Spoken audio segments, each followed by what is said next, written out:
के चरणों में विनती करें। जगह जगह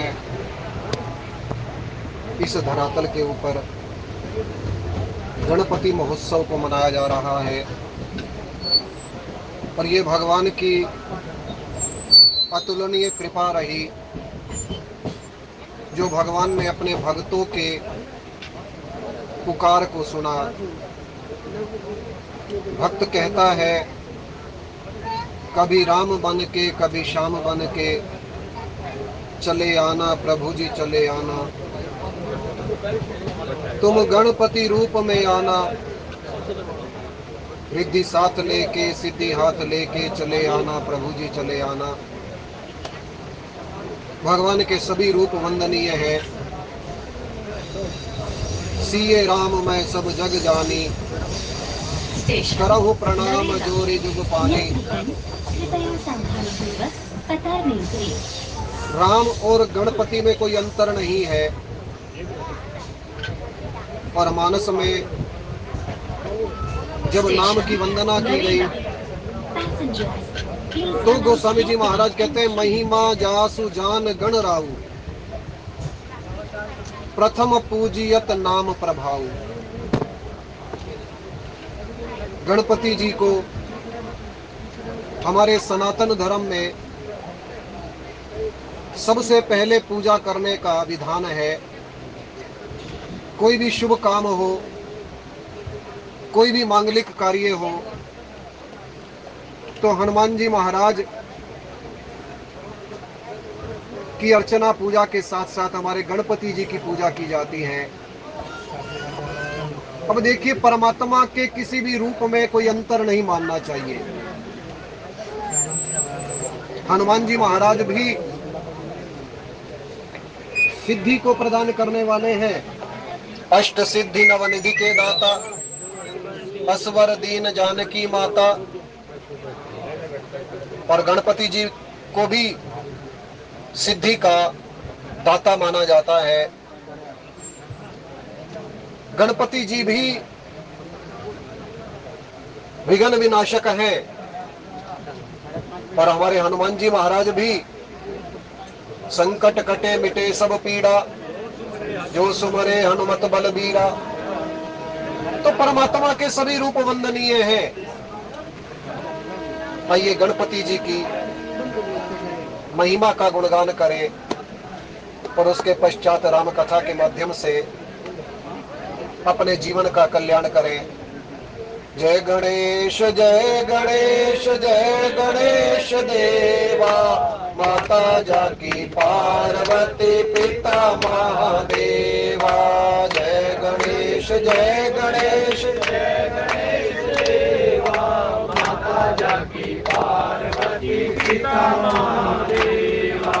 हार चढ़े फूल चढ़े और चढ़े मेवा, लड्डूवन का भोग लगे संत करे सेवा। हार चढ़े फूल चढ़े और चढ़े मेवा, लड्डूवन का भोग लगे संत करे सेवा। जय गणेश जय गणेश जय गणेश देवा, माता जाकी पार्वती पिता महादेवा। जय गणेश जय गणेश जय गणेश देवा, माता जाकी पार्वती पिता महादेवा। एक दंत दयावंत चार भुजाधारी, माथे पे सिंदूर सोए मूसे की सवारी। एक दंत दयावंत चार भुजाधारी, माथे सिंदूर सोए मूसे की सवारी। जय गणेश जय गणेश जय गणेश देवा, माता जाकी पार्वती पिता महादेवा। जय गणेश जय गणेश जय गणेश देवा, माता जाकी पार्वती पिता महादेवा। अंधन को आंख देत कोढ़ियन को काया, बाजन को पुत्र देत निर्धन को माया। अंधन को आंख देत कोढ़ियन को काया, बाजन को पुत्र देत निर्धन को माया। जय गणेश जय गणेश जय गणेश देवा, माता जाकी पार्वती पिता महादेवा। जय गणेश जय गणेश जय गणेश देवा, माता जाकी पार्वती पिता महादेवा। भीलने की लाज राखी शंभु पुतवारी, कामना को पूरा करो जाऊं बलिहारी। भीलने की लाज रखो कामना को पूरा करो जाऊं बलिहारी। जय गणेश जय गणेश जय गणेश देवा, माता जाकी पार्वती पिता महादेवा। जय गणेश जय गणेश जय गणेश देवा, माता जाकी पार्वती पिता महादेवा। हार चढ़े फूल चढ़े और चढ़े मेवा, लड्डूवन का भोग लगे संत करे सेवा। हार चढ़े फूल चढ़े और चढ़े मेवा, लड्डूवन का भोग लगे संत करे सेवा। जय गणेश जय गणेश जय गणेश देवा, माता जाकी पार्वती पिता महादेवा। जय गणेश जय गणेश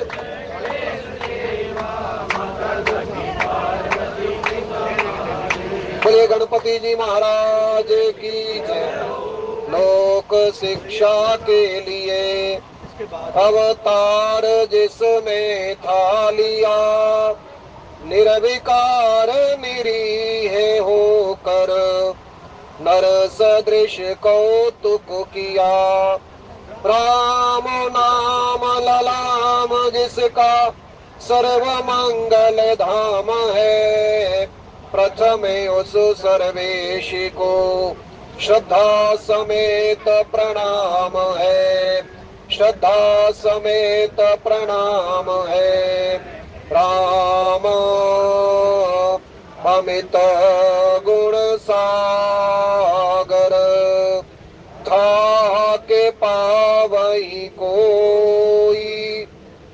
संतन सन जस कछु सुन्यो, तुम ही सुनावऊ सोई। सियावर रामचंद्र पद जय, शरणम शंकर हरि ओम जय जय।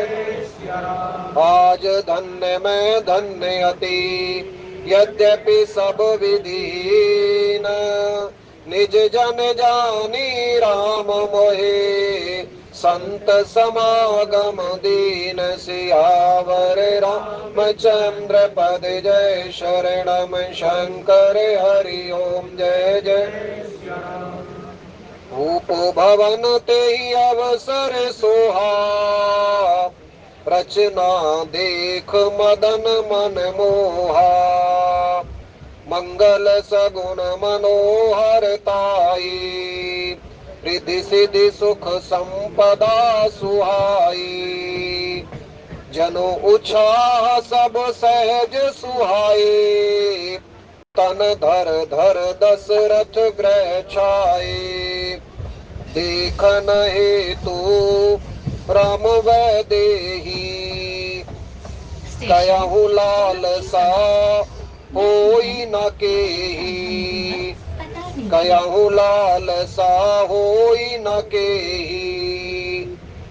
आदरणीय विद्वत समाज, श्री राम कथा में बड़ा ही सुंदर और पावन प्रसंग, भगवान राम विवाह के पश्चात अयोध्या वापिस आए हैं और अयोध्या कांड की पहली चौपाई, जिसका प्रारंभ इस बाल कांड के अंतिम चरण से हो चुका है। जब ते राम ब्याही घर आए, नित नव मंगल मोद बधाए। इसका दर्शन आज के प्रसंग में, इस बालकांड के अंतिम चरण में गोस्वामी जी महाराज दर्शाने का प्रयास करते हैं, क्योंकि अब बालकांड विश्राम की ओर है।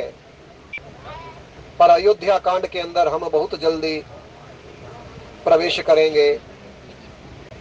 अयोध्या कांड की पहली चौपाई है कि जब ते राम ब्याही घरे आए, नित नव मंगल मोद बधाए।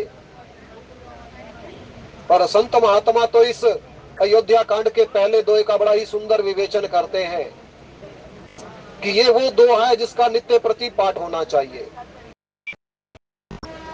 बड़ी सुंदर और सार गर्भित चौपाइयां हैं। और रामचरितमानस में कुछ मंत्र हैं जिन मंत्रों के माध्यम से हम अपने जीवन का कल्याण कर सकते हैं। क्योंकि कलियुगी जीव को क्या चाहिए? कलियुगी जीव अपने जीवन का कल्याण ही तो चाहता है। अब जीवन का कल्याण होगा कैसे? राम ही सुमरिये गाइये राम ही, संतत सुनिए राम गुण ग्रामई। जो संत महात्मा बारंबार हमें बताने का प्रयास करते हैं कि इन चौपाइयों का गुणगान कीजिए, तो हमें वो करना चाहिए। क्योंकि संत अनुभवी होते हैं। संत पहले कोई बात अगर कहते हैं ना, तो पहले अपने जीवन के अंदर अनुभव करते हैं। अभी शनिवार को हमारे नीरज कौशिक जी से बात चल रही थी। बाबा तुलसी ने ये जो चौपाई लिखी ना कि पर उपदेश कुशल बहु तेरे, और जे आचरहि ते नर न घनेरे। और हम कलियुगी जीवों के लिए तो ये चौपाई बड़ी सारगर्भित है। विचार करना चाहिए, क्या हम जो उपदेश दे रहे हैं क्या अपने जीवन के अंदर धारण कर रहे हैं? बड़ा कठिन है इस कलिकाल जैसे युग के अंदर तो। लेकिन जो धारण करते हैं, जो मनन करते हैं, जो चिंतन करते हैं, जो अध्ययन करते हैं, जो आराधना करते हैं, उनको एक बार नहीं बल्कि बारंबार वंदन। और मैं तो बार बार कहता हूं, ये राम कथा संतों का विषय है। हम जैसे संसारिक जीव तो केवल इसका रस पान ही अगर कर लेना तो भी कल्याण हो जाए। लेकिन राम कथा वास्तव में संत जनों के लिए है। यह जो भगवान के अपने जन है, निज जन जानी राम मोहे संत समागम दीन, यह भगवान की कृपा हो जाए। अन्यथा राम कथा संतों का विषय है। और संत इनमें से जो गूढ़ बातें होती हैं उनको ही हमें बताने का प्रयास करते हैं। क्योंकि संत जानते हैं कि ये सारी बातों को तो अपने जीवन के अंदर धारण कर ही नहीं पाएंगे ना। क्योंकि राम कथा तो बड़ी विस्तार है। बाल कांड से लेकर के उत्तर कांड तक न जाने कितनी चौपाइयां हैं, कितने मंत्र हैं। लेकिन गोस्वामी जी महाराज कहते हैं, संत महात्मा कहते हैं, कोई जरूरी नहीं कि सब मंत्रों को आप अपने जीवन के अंदर धारण कीजिए। क्योंकि जब हम बारंबार किसी चीज का अध्ययन करेंगे, किसी चीज को सुनेंगे, किसी चीज को गाएंगे, तो मन कभी ना कभी तो स्वीकार करेगा ना। जैसे हम लोग कहते हैं ना कि राम राम रटते रहो और जब लग घट में प्राण, और कभी तो दीन दयालु के भनक पड़ेगी कान। ठीक उसी प्रकार से जब इस दुष्ट मन को, जब इस पापी मन को बारंबार वो सुंदर सूत्र सुनाने का प्रयास किया जाएगा, तो मन कभी ना कभी तो स्वीकार करेगा ना। हरि व्यापक सर्वत्र समाना, प्रेम ते प्रगट होई मैं जाना। गाधित ने मन चिंता व्यापी, हरि बिनु मरहि न निश्चर पापी। जरा विचार करना चाहिए इन चौपाइयों के बारे में, इन मंत्रों के बारे में, कि विश्वामित्र जैसे संत, ब्रह्मनिष्ठ संत हैं, जिन्हें ब्रह्म ऋषि की उपाधि दी गई, लेकिन फिर भी चिंता कर रहे हैं कि हरि बिनु मरहि न निश्चर पापी। क्यों कह रहे हैं? हम सांसारिक जीवों को समझाने के लिए कि वो तो त्रेता युग का समय था, जब भगवान ने अवतार लेकर के राक्षसों का वध किया। लेकिन आज तो कली काल चल रहा है और हमारे अंतर मन के अंदर भी तो एक नहीं बल्कि अनेकों राक्षस हैं। पर इनका उद्धार कौन करेगा? प्रभु आप ही तो करोगे ना। हरि बिनु मरहि न निश्चर पापी, भगवान के बिना कैसे होगा? हे प्रभु आपको कृपा करनी पड़ेगी। आज गोस्वामी जी महाराज कहते हैं कि राजा दशरथ के उस राजमहल के अंदर देखिए, जहां भगवान का पदार्पण होता है ना, वहां सब देवी देवता अपने आप ही बिना बुलाए चले जाते हैं। जनकपुरी के अंदर भगवान राम की बारात चली तो सब देवी देवता पहुंच गए ना, ब्रह्मा जी पहुंच गए, भगवान शंकर पहुंच गए, इंद्र आदि देवता सब पहुंच गए। किसी भी देवता ने अपने आप को उस समय देवलोक के अंदर रहना स्वीकार नहीं किया, सब देवता पहुंचे। और इस समय राम कहाँ है? अयोध्या के अंदर। अब राम जहां होंगे वहीं तो सब देवी देवता आएंगे। राम के बिना तो कुछ भी नहीं है ना, राम के बिना सुख भी नहीं है। आज गोस्वामी जी महाराज कहते हैं, सुर ब्रह्मादि सिहाई सब रघुवर पुरी निहार। ये राम की नगरी है। इस अयोध्यापुरी की विशेषता यही है कि यहाँ राम ने अवतार लिया। प्रत्येक पुरी की कोई ना कोई विशेषता होती है। हमारी सप्तपुरियां हैं, अयोध्या, मथुरा, माया, काशी, कांची, अवंतिका, पुरी, द्वारावती, चैव सप्तिता मोक्षदायिका। और हमारे अत्री जी तो कहते ना कि प्रतिदिन इनका उच्चारण ही कर लो। जैसे पंचकन्याएं है ना, प्रतिदिन इनका स्मरण कर लो। तो ये जो 7 पुरियां हैं, जीवन के अंदर मुक्ति को प्रदान करने वाली हैं। प्राचीन काल में जब वृद्ध लोग आपस में चर्चा करते थे ना, अब गर्मी का समय होता था, आजकल तो एसी वगैरह का समय जमाना आ गया ना, एसी चलाया और हम उस गर्मी को दूर कर लेते हैं। लेकिन वृद्ध जन जब बाहर सोया करते थे ना चारपाई के ऊपर, और कई बार ऐसा होता था कि हवा नहीं चल रही होती थी, तो आपस में चर्चा करते थे, भैया 108 बार राम का नाम ले, हवा जरूर चल पड़ेगी। और वो अपने जीवन का अनुभव बताते हैं कि जब हम 108 बार राम का नाम लेते थे ना, तो भगवान की कृपा से हवा चलने लग जाती थी। क्योंकि एक विश्वास है, एक भगवान के चरणों में रति है कि हमें तो भगवान से ही प्रेम है, इसलिए भगवान ही हमारी सब कामनाओं को पूर्ण करेंगे।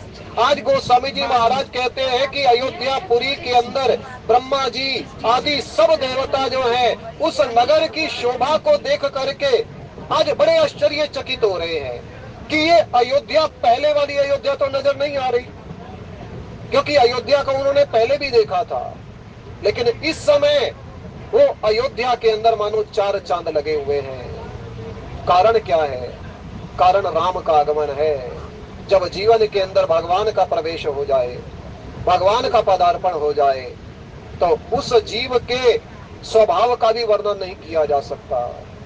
स्वयं इसी रामचरितमानस में जंगल के अंदर कोल, किरात और भील जाति के लोग ये स्वीकार करते हैं कि जब राम हमें मिले थे नहीं ना, तो हमारा जीवन कैसा था, और अब हमारे जीवन के अंदर राम की प्राप्ति हो चुकी है, तो अब हमारा जीवन कैसे है।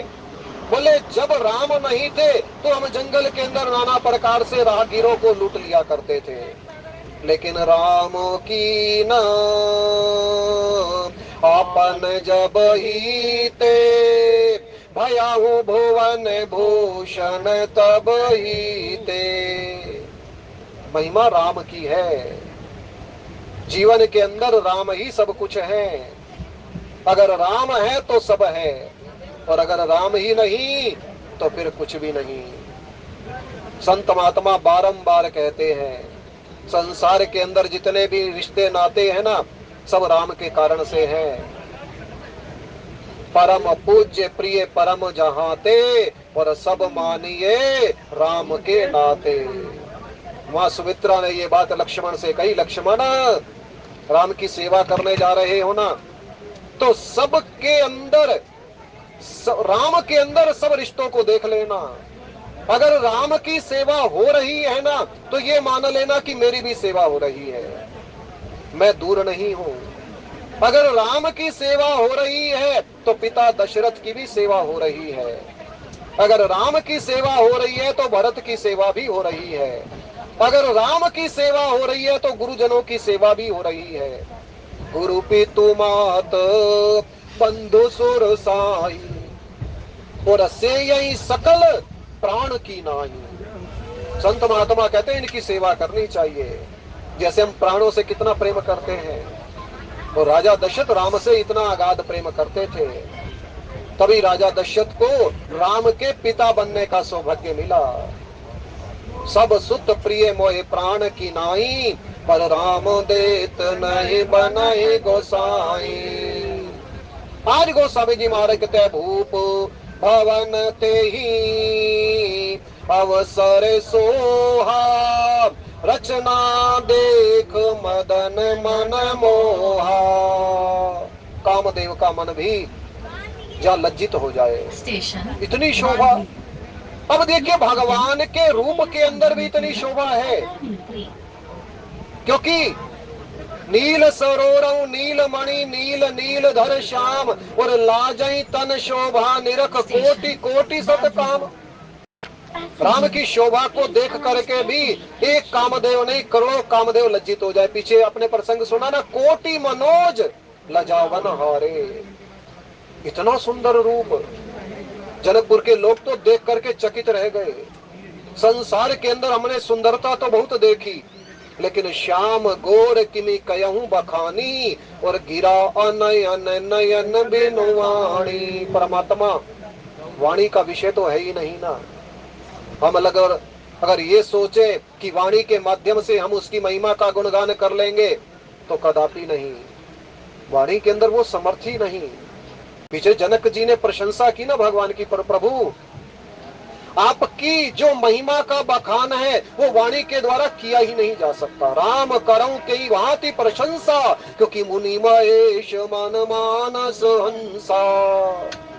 जानते हैं जनक जी कि ये वो हैं जो स्वरूप बस शिव मन माही, और जेहि कारण मुनि जतन कराही। जो भूषुंड मन मानस हंसा, और सगुण अगुण जय निगम प्रशंसा। आप केवल प्रेम से रीझ जाते हो, आप केवल भाव से रीझ जाते हो। पर भगवान ने स्वीकार किया, करी वर विनय ससुर सन माने, और पितु कौशिक वशिष्ठ सम जाने। भगवान राम ने राजा जनक का विशेष आदर किया है। पर यहाँ गोस्वामी जी महाराज कहते हैं कि आज राम की शोभा इतनी अपार है, लेकिन अयोध्यापुरी की उस शोभा को देख करके तो आज कामदेव का जो मन एक बार फिर लज्जित हो गया। क्योंकि संसार के अंदर जहाँ राम का पदार्पण होता है, राम अगर जनकपुरी के अंदर होते हैं तो जनकपुर की शोभा का बखान नहीं किया जा सकता। और राम अगर अयोध्या में है तो फिर अयोध्या की शोभा का बखान नहीं किया जा सकता। और राम अगर वन के अंदर है तो फिर वन की शोभा का बखान नहीं किया जा सकता। क्योंकि मंगल रूप भयं बन तबते, और कीन निवास रमापति जबते। माँ कौशल्या ने ऐसे थोड़ी कहा कि बड़ भागी बन अवध अभागा, और जो रघुवंश तिलक तुम त्यागा। पुत्र अयोध्या तो अभागनी है, और वन की धरती बड़ी सौभाग्यशाली है, क्योंकि आप वहां जा रहे हो। चरण राम जहां चली जाही, और तिन समान अमरावती नाही। आज गोस्वामी जी महाराज कहते हैं कि उस अयोध्या की शोभा को देख करके नाना प्रकार के मंगल सगुना मनोहरताई, रिद्धि सिद्धि सुख संपदा सुहाई। जनो उछाह सब सहज सुहाए, तन धर धर दशरथ ग्रह छाए। अब देखिए इन सबको बुलाना नहीं पड़ता। हम तो अपने जीवन के अंदर आह्वान करते हैं ना कि हे गणपति जी हमारे जीवन के अंदर रिद्धि और सिद्धि को प्रदान कीजिए। जगह जगह गणपति जी के उत्सव हो रहे हैं, किस लिए? प्रत्येक व्यक्ति ऐसा कामना करता है ना कि हे प्रभु मेरे जीवन के अंदर कोई विघ्न ना आने पाए, मेरे जीवन के अंदर रिद्धि और सिद्धि बनी रहे, मेरे जीवन के अंदर शुभ और लाभ बने रहे। लेकिन यहाँ गोस्वामी जी महाराज कहते हैं बुलाना नहीं पड़ा। गोस्वामी जी महाराज कहते हैं सब प्रकार के उत्साह, जितने भी जीवन के अंदर उत्साह होते हैं, अब एक प्रकार का उत्साह थोड़ी होता है। संत लोग इसका अपने बुद्धि के द्वारा इसका विवेचन करते कि उत्साह भी कितने प्रकार के होते हैं। दशरथ जी के जीवन के अंदर कोई एक उत्साह नहीं है। परमानंद पूरी मन राजा, और कहा बोलाई बजावो बाजा। सब ब्रह्म आनंद के अंदर लीन है, कोई परमानंद के अंदर लीन है, कोई अपने आनंद के अंदर लीन है। अब उत्साह भी तो कई प्रकार के होते हैं ना। यहाँ गोस्वामी जी महाराज कहते हैं सब प्रकार के उत्साह मानो सहज सुंदर शरीर धारण करके, सहज रूप में, जहाँ सहजता होती है ना, वह अपने आप किसी प्रकार का कोई बनावटीपन ना हो। राम सहज सुंदर है। राम कथा के माध्यम से हम सहज बन जाए। केवट सहज है तभी भगवान केवट के पास पहुंचे। केवट के मन के अंदर कोई छल कपट नहीं है। वो स्वामी जी महाराज ने जब ये चौपाई लिखी ना कि मन क्रम वचन छाड़ चतुराई, तो भजत कृपा करियहि रघुराई। केवट सहज है, जो अंदर है ना वही बाहर है केवट के पास। ये नहीं कि अंदर कुछ और बाहर कुछ और। तभी तो केवट ने प्रणाम नहीं किया भगवान को। हम लोग तो नाना प्रकार से प्रणाम करते हैं ना, लेकिन प्रणाम करने का बड़ा गहन अर्थ होता है। भगवान केवट के पास पहुंचे, केवट ने प्रणाम नहीं, केवट जानता कि प्रणाम कर दिया तो फिर भगवान जो कह रहे हैं उनकी बात को मानना पड़ेगा। क्योंकि प्रणाम करने का अर्थ केवल नियम का निर्वाह करना थोड़ी है। प्रणाम करने का तो अर्थ ये होता है मैं मन वचन और कर्म से आपके प्रति समर्पित हूँ, आप जो कहोगे। हम लोग भजन गाते हैं ना, जहाँ ले चलोगे वहीं मैं चलूंगा, जहाँ ले चलोगे वहीं मैं चलूंगा, जहाँ नाथ रख लोगे, जहाँ नाथ रख लोगे वहीं मैं रहूंगा, जहाँ ले चलोगे वहीं मैं चलूंगा, जहाँ ले चलोगे वहीं मैं चलूं। ये प्रणाम करने का अर्थ होता है। अपने मन की फिर कोई इच्छा नहीं रहती, क्योंकि जब चरणों में प्रणाम कर ही दिया तो अब फिर अपनी इच्छा थोड़ी है कोई। केवट ने उस समय प्रणाम नहीं किया, तभी तो भगवान से कह रहा है मांगी नावो न केवटो आना, कया ही तुम्हारे मरम मैं जाना। भगवान कह रहे हैं केवट नाव लेकर के आओ, लेकिन केवट मना कर रहा है नहीं लाऊंगा। क्यों? क्योंकि जानता है कि ये ब्रह्म है और हम जानते ही तो नहीं ना। लेकिन संत महात्मा राम कथा के माध्यम से हमें जनाने का प्रयास करते हैं। और गोस्वामी जी महाराज कहते हैं कि इस समय तो उस अयोध्यापुरी के अंदर देखन हे तो राम वैदेही कयाहू लाल सा हो ही न के। अब देखिए, राम कथा के माध्यम से, राम कथा को सुन करके हमारे मन के अंदर लालसा जागृत हो जाए कि हमें राम का दर्शन करना है। ये राम कथा का फल है। अगर राम कथा सुन करके भी भगवान के दर्शनों की आकांक्षा जागृत नहीं हुई ना, तो फिर सुनने का कोई लाभ नहीं है। भगवान शंकर ने मां सती के साथ इस राम कथा को सुना, और जैसे ही कुंभज ऋषि के आश्रम से चले ना, तो आकांक्षा जागृत हो गई। अरे जिस राम के चरित्र को सुन करके आए हैं, अगर उसका दर्शन हो जाए तो कितनी बड़ी बात है।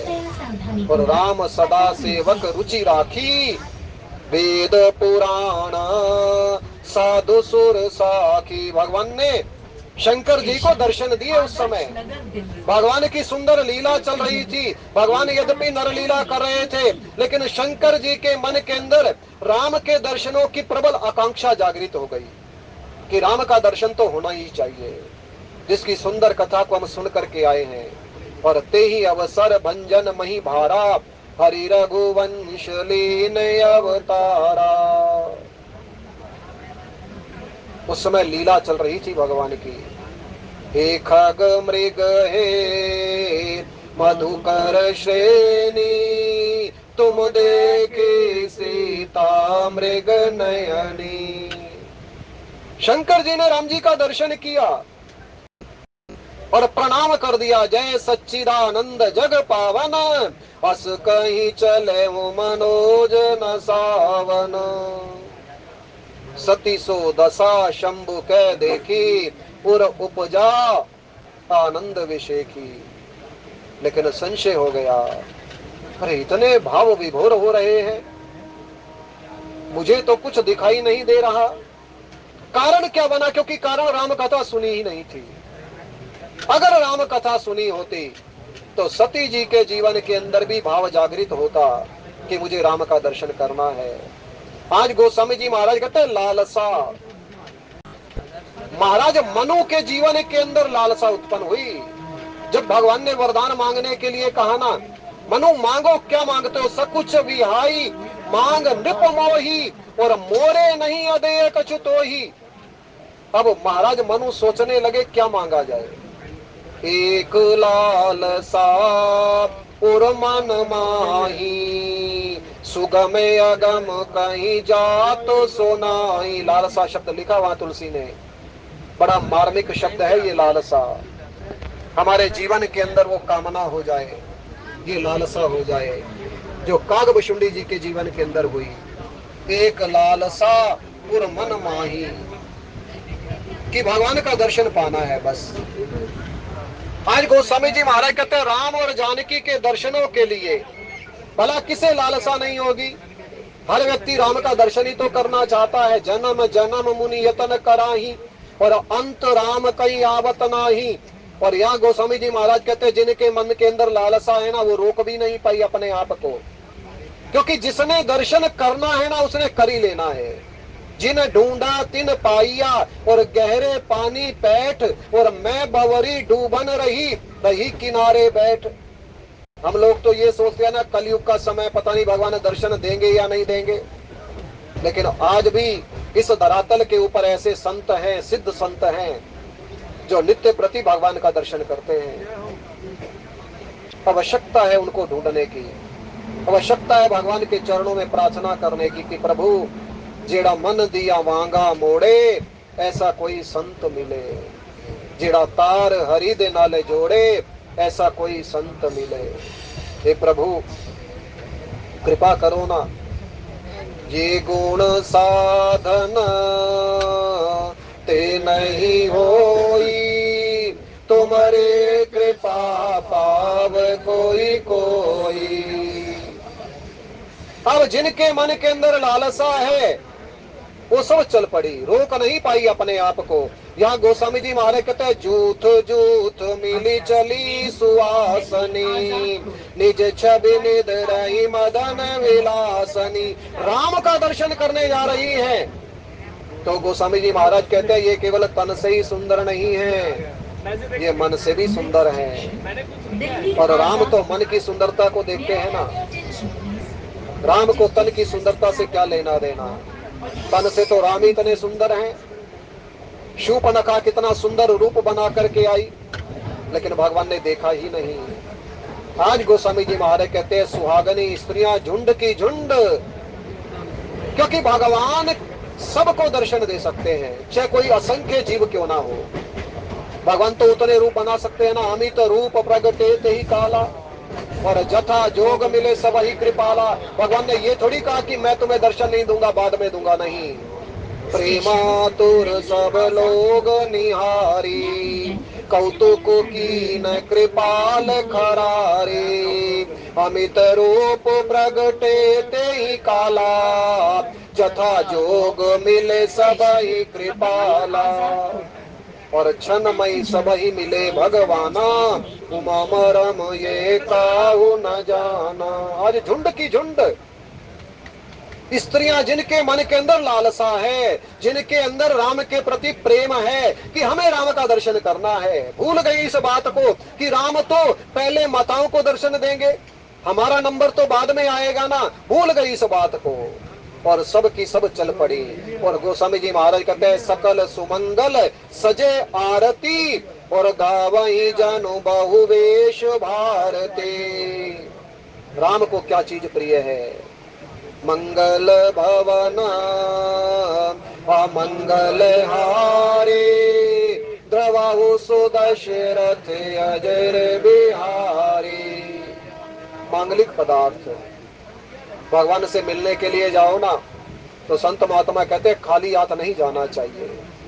भगवान के मंदिर में जाते हो, सुंदर फल लेकर के जाओ, भगवान को समर्पित कीजिए। और यहाँ गोस्वामी जी महाराज कहते हैं भूपति भवन कोलाहल होई। अब देखिए शोर भी, जहाँ राम के नाम का शोर होना, वो शोर भी बड़ा मंगलदायक होता है। वैसे अगर कोई शोर कर रहा हो ना तो उसको डांट दिया जाता है, अरे क्या शोर मचा रखा है तूने। लेकिन राम के नाम का शोर भी बड़ा मंगलदायक होता है। चलत विमान कोलाहल होई और जय रघुवीर कहत सब कोई। तो यहाँ भी गोस्वामी जी महाराज कहते राजमहल में आनंद के मारे शोर मच रहा है, और संत महात्मा तो एक ही शोर मचाते हैं भैया, राम नाम के हीरे मोती मैं बिखराऊं गली गली, ले लो रे कोई राम का प्यारा शोर मचाऊं गली गली। राम नाम के हीरे मोती गली गली, ले लो रे कोई राम का प्यारा शोर मचाऊं, ले लो रे कोई राम का प्यारा शोर मचाऊं गली गली, ले लो रे कोई राम का प्यारा। इस शोर के अंदर हम भी शामिल हो जाएं और अपने मन को उस शोर का स्वर सुनाई दे। आठों पहर हमारे जीवन के अंदर ये राम नाम की ध्वनि गुंजायमान हो जाए। जीवन का यही सार है। संत महात्मा यही चाहते हैं कि जीव राम के नाम का गुणगान करे, राम के नाम के शोर को सुने। संसारिक शोर को सुनने से कुछ लाभ मिलने वाला भी नहीं है। इस राम के नाम के शोर के अंदर हम खो जाएं, अपने आप को तल्लीन कर लें। आज अयोध्या के अंदर राम के नाम का शोर हो रहा है, और गोस्वामी जी महाराज कहते हैं उस समय का सुख वर्णन नहीं किया जा सकता, क्योंकि ये राम के नाम का सुख है। आइए आने वाले विद्वान वक्ताओं के माध्यम से आप इस प्रसंग को निरंतर आगे श्रवण करते रहेंगे। कथा को विश्राम त्रुटि के लिए क्षमा। बोलो राजा राम